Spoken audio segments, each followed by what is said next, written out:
Chapter 79 Inauguration, Completion of Tankas.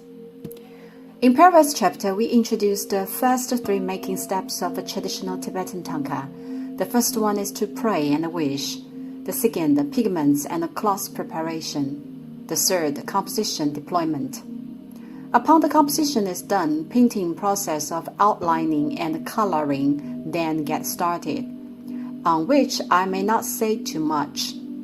Outlining plays the key role on the art forming of tankas, which is true to any type of painting. We may tell by the outlines on whether a tanka is of excellence or not. In addition, being of more importance, the process of outlining of tankas differs from other type of painting. Firstly, the color of the outlining should be close to the base color of the part it belongs to. In other words, whatever the base color of the Buddha is, the outlines need to be the same. Or, to put it in another way, outlining color should be aligned with the color block. Secondly, through outlining, the Buddha should be portrayed vividly, which means the outline of the Buddha should be lifelike, though the painting medium is a plane. All in all, through sketching and outlining, the Buddha structured by the outlines should be depicted with the effect of three-dimensional visual sense of convexity. To put it in a simple way, in the painting process of tankas, outlining is regarded as the bones while coloring muscles. Generally, in such way is it taught by the painting teachers.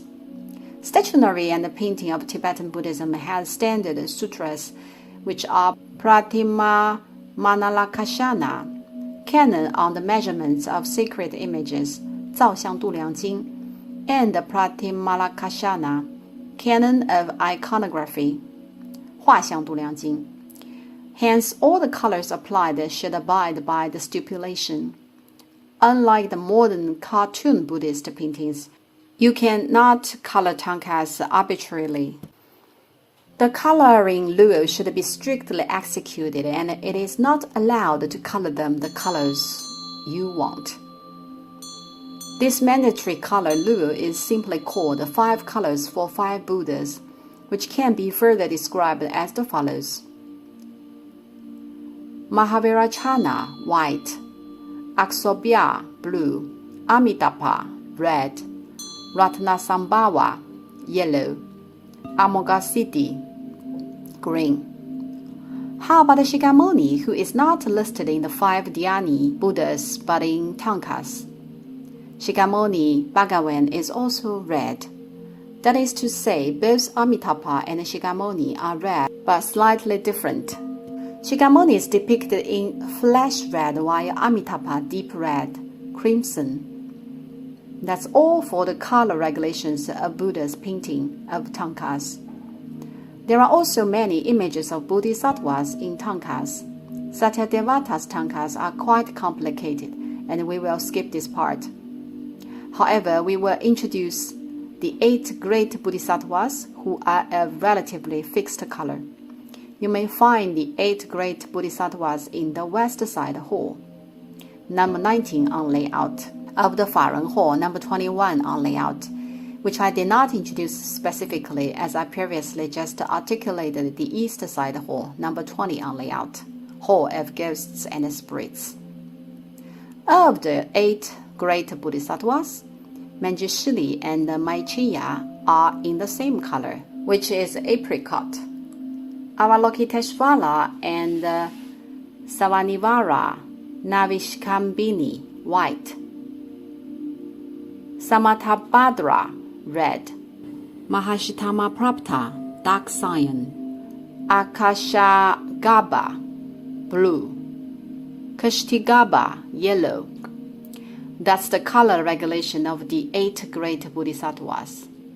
Tankas colors of the Satyadevatas and the Dhammapalas, which is mentioned, are of multi-heads or multi-arms, and various emanations are quite complicated. For instance, Yamataka has 3 to 4 emanations, and Vajrabhairava has 7 to 8 emanations. On top of that, different schools, different practice methods apply different colors, even if for the same Satyadevata or Dhammapala. Due to such complication, we will not unfold this part. A fine tanka is not finished in one sitting.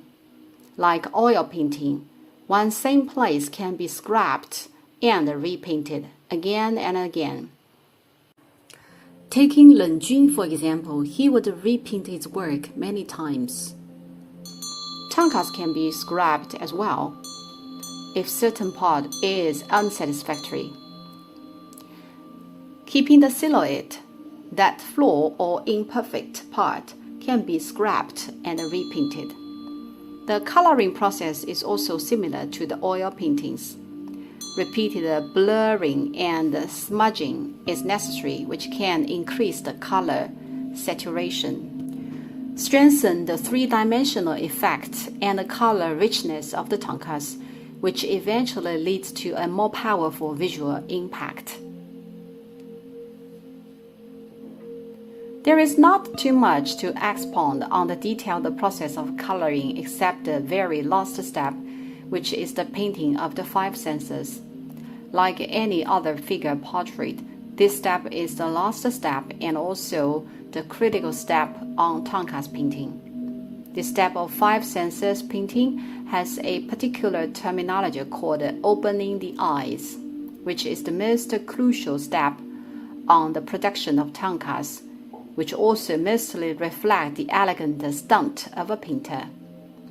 Whatever Buddhist figures are depicted, Buddhas, Bodhisattvas, Gurus, or Dhammapalas, whatever emanations of these figures are, either serene or wrathful. What is the best way to express the piece of artwork? Or what does an artwork intend to transfer its metaphysical message? In addition to the image shape, the cast glance, the way the figure looks, or the eye postures are. Hence, eye painting techniques on the step opening the eyes make a difference. Whether it is vividly depicted depends on the skill of the painter, or it may be put in this way. Whether it is excellent embodies and reveals the art level of the painter. So far, we've finished the articulation on the painting process of tankas, which is the third step. Well, is that all? No, not yet. There is the fourth step, which is mounting. Let's review the previous three steps. The first step, pray and wish. The second, painting cloth preparation. The third, composition and painting. Here comes the fourth step. As said previously, in a broad sense, tankas are plain paintings in scroll. As long as they are equipped with scroll, mounting is a vital part of the work, right? Quite a great number of the tankas of the Yonghe Palace were brought as tributes from Tibet, and the mounting crafting is crude. Why so? There are two reasons behind. One is that even if the mounting is exquisitely done, through the arduous expedition, it is easy to be damaged. The other one is the weight, right? Hence the tankas were brought in the original form, namely no mounting was equipped, which would make the journey easier and more convenient. Even the tankas which were brought to Beijing as tributes were mounted.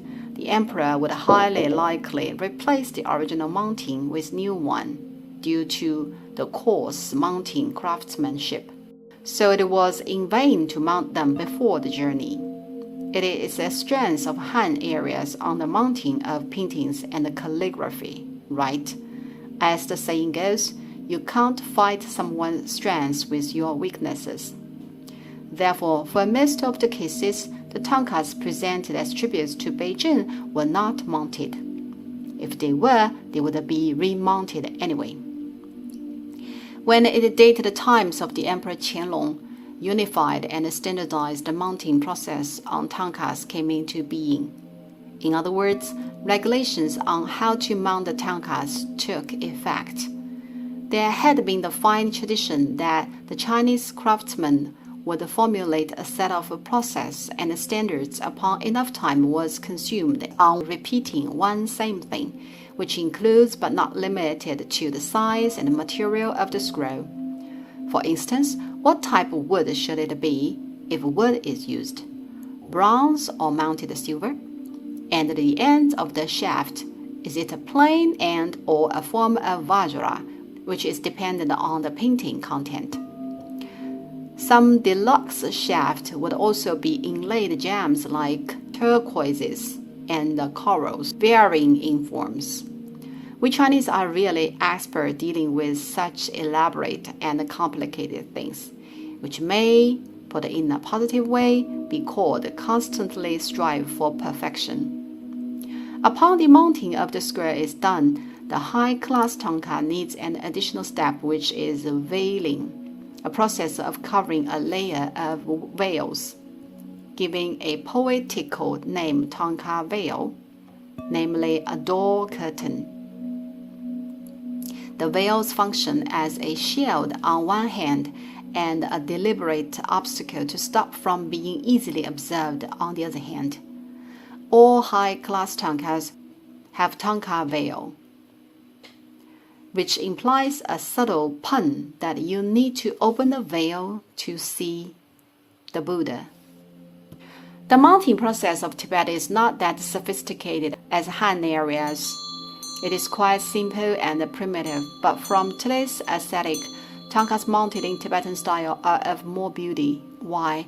As they are more naturally primitive, whereas the ones of Han areas perfumes the beauty of miscellaneous and feminine, which was actually the aesthetic of the Emperor Qianlong in particular. Upon the mounting is done, a tanka is eventually completed. Usually there are 4 steps as articulated. However, the tankas of the Yonghe Palace, as an exception, are not mounted the way mentioned. They are all glazed with glass frame like giant pictures for the sake of protection.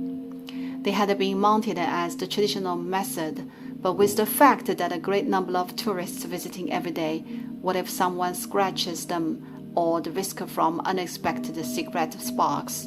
Therefore, all the tankas of the Yonghe Palace are of the particular mounting method, which are inlaid by glass.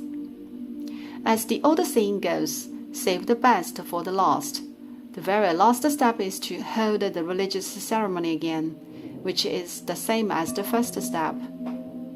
Here comes the 5th step. What is it?